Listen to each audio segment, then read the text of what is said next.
Assalamualaikum warahmatullahi wabarakatuh. Perkenalkan, nama saya Ahmad Furqon Saputra dari kelas 12 MIPA 1 absen 6. Perkenalkan, nama saya Ahmad Bulaika Yudasdari dari 12 IPA 1 absen 3. Perkenalkan, nama saya Lina Fuadah dari kelas 12 MIPA 1 absen 23.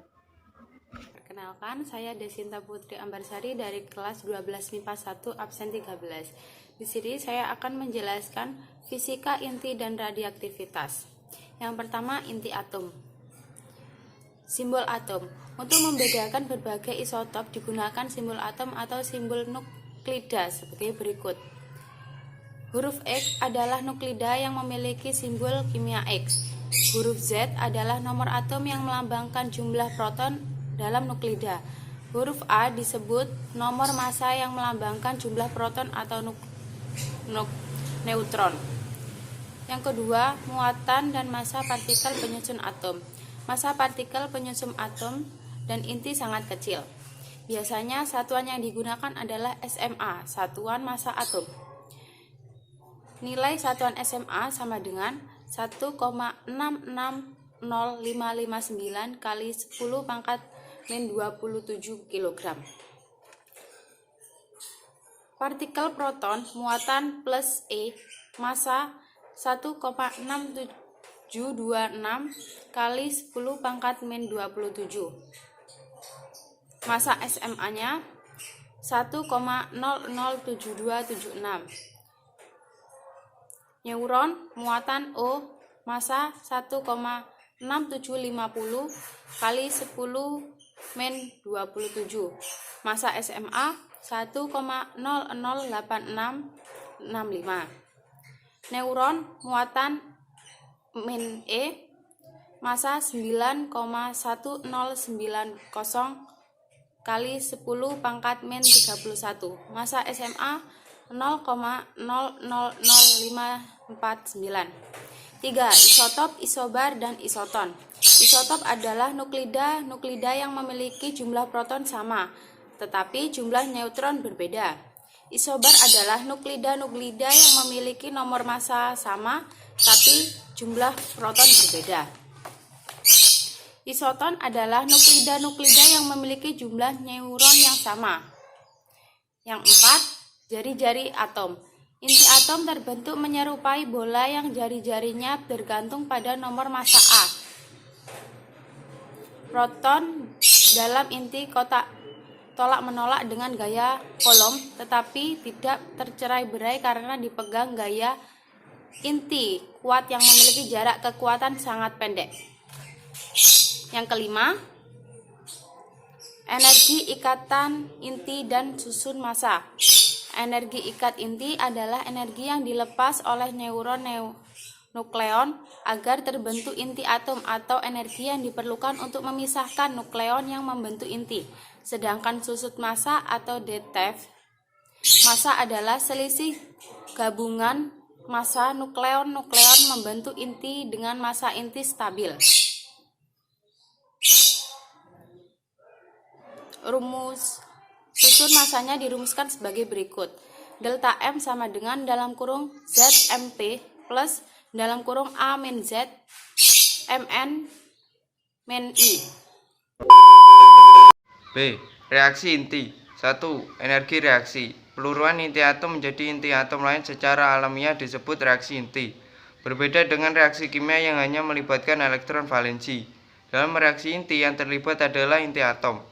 Untuk menuliskan reaksi inti, misalnya untuk suatu inti X yang ditembak dengan partikel A sehingga menghasilkan inti lain Y dan partikel B.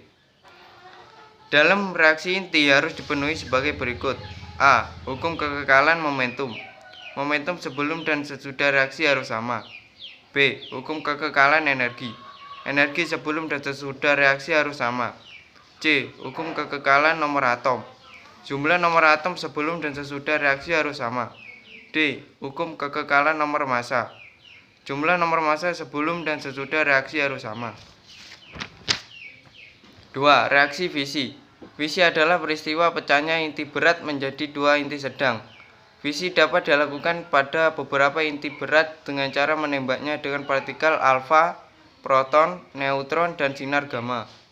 Dalam reaksi fisi, massa total produk lebih kecil daripada massa total reaktan dan selisih massa itu muncul sebagai energi. 3. Reaksi berantai. Untuk menghasilkan reaksi berantai tidaklah mudah karena diperlukan persyaratan tertentu. Syarat tersebut adalah sebagai berikut.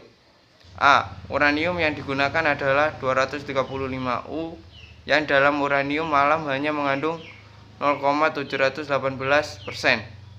B. Neutron yang digunakan untuk menembak harus memiliki energi yang cukup atau termal. 4. Reaksi fusi. Fusi adalah peristiwa penggabungan dua buah inti ringan menghasilkan inti yang lebih berat dan partikel-partikel elementer disertai pelepasan sejumlah energi. Energi yang dilepaskan lebih besar dibandingkan dengan energi yang diperlukan untuk menggabungkan kedua inti. Energi fusi yang cukup besar dihasilkan oleh matahari.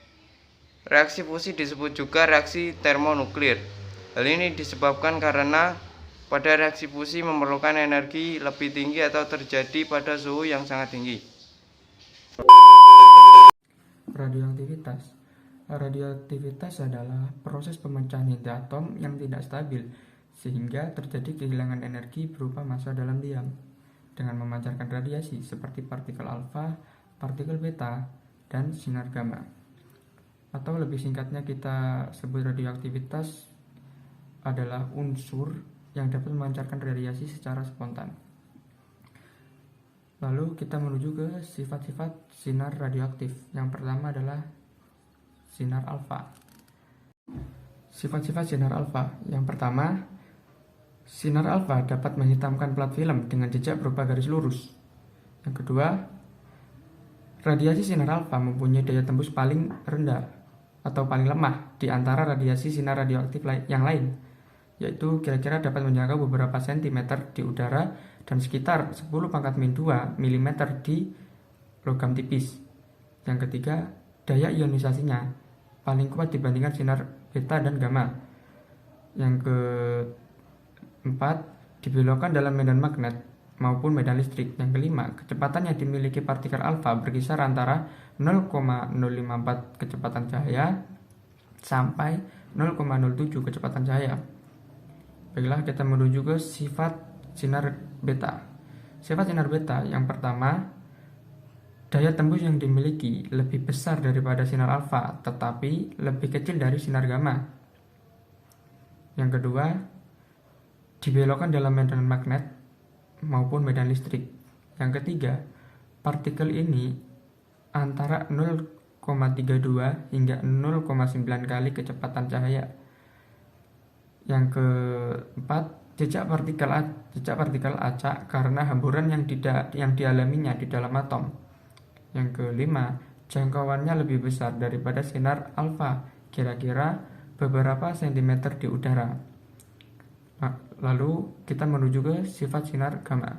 Sifat yang pertama adalah sinar gamma merupakan radiasi gelombang elektromagnet dengan energi yang tinggi atau panjang gelombang yang sangat pendek. Yang kedua, tidak dibelokkan dalam medan magnet maupun medan listrik. Yang ketiga, kecepatan yang dimiliki sama dengan kecepatan cahaya. Dan yang terakhir, mempunyai daya tembus paling besar, tetapi daya ionisasinya paling kecil.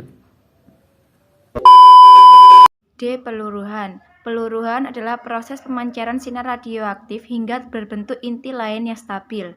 Satuan yang digunakan adalah Curie. 1 Ci sama dengan 3,7 kali 10⁻10 partikel per sekon.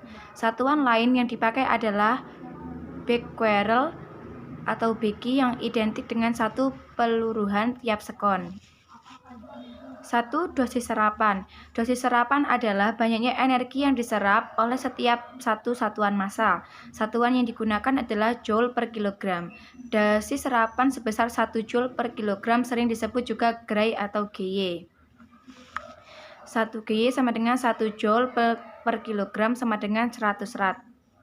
1 rad sama dengan 10⁻²2 joule per kilogram.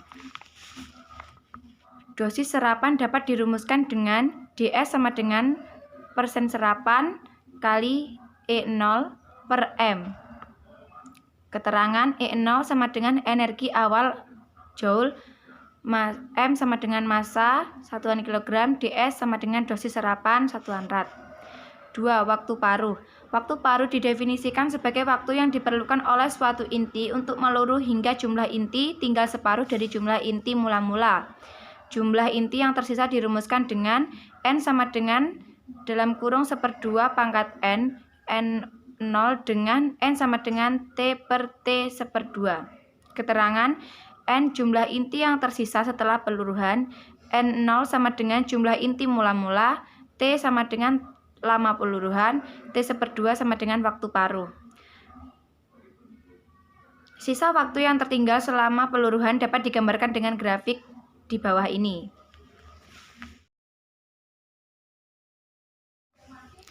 Tiga, aktivitas radioaktif. Aktivitas radioaktif didefinisikan dengan laju peluruhan inti radioaktif atau jumlah partikel yang meluruh tiap sekon. A sama dengan lambda N. A sama dengan A0 E pangkat lambda T. A sama dengan dalam kurung 1/2 pangkat T per T 1/2 A0. Keterangan A. Aktivitas radioaktif bagi lambda tetapan peluruhan per S, N jumlah partikel pada saat tertentu, A0 sama dengan aktivitas mula-mula bagi. E. Pemanfaatan radioisotop. Pemanfaatan radioisotop meliputi dua hal utama, yaitu sebagai berikut. Yang pertama, perunut atau pencari jejak. A. Pengobatan. Dalam teknik perunut radioaktif, sejumlah unsur yang mengandung radioisotop yang akan dirunut dimasukkan ke dalam tubuh, biasanya dengan menyuntik. Berikut beberapa radioisotop dan organ yang dipindainya. B. Industri. Dalam bidang industri, misalnya untuk mendeteksi kebocoran suatu pipa penyalur minyak atau gas dapat dirunut dengan menyuntikkan sejumlah radioisotop ke dalam saluran pipa. Isotop yang tepat untuk mendeteksi kebocoran pipa adalah partikel beta sebab partikel beta memiliki waktu paruh hanya beberapa jam atau beberapa hari. Dengan demikian, isotop ini aktif cukup lama untuk dideteksi, tetapi waktu aktifnya tidak terlalu lama sehingga tidak menimbulkan masalah. 2. Pemanfaatan radioisotop berdasarkan sifat radiasinya. A. Pengobatan. Sifat radiasi radioisotop dimanfaatkan dalam dunia pengobatan untuk membunuh sel kanker. Penggunaan radioisotop untuk membunuh sel kanker disebut radioterapi. Saat ini yang paling banyak digunakan adalah terapi radiasi gamma yang diradiasikan oleh isotop kobalt 60 atau Co60.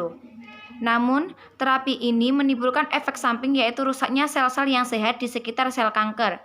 Terapi yang lebih aman yaitu dengan terapi radiasi proton yang tidak merusak sel-sel sehat di sekitar sel kanker.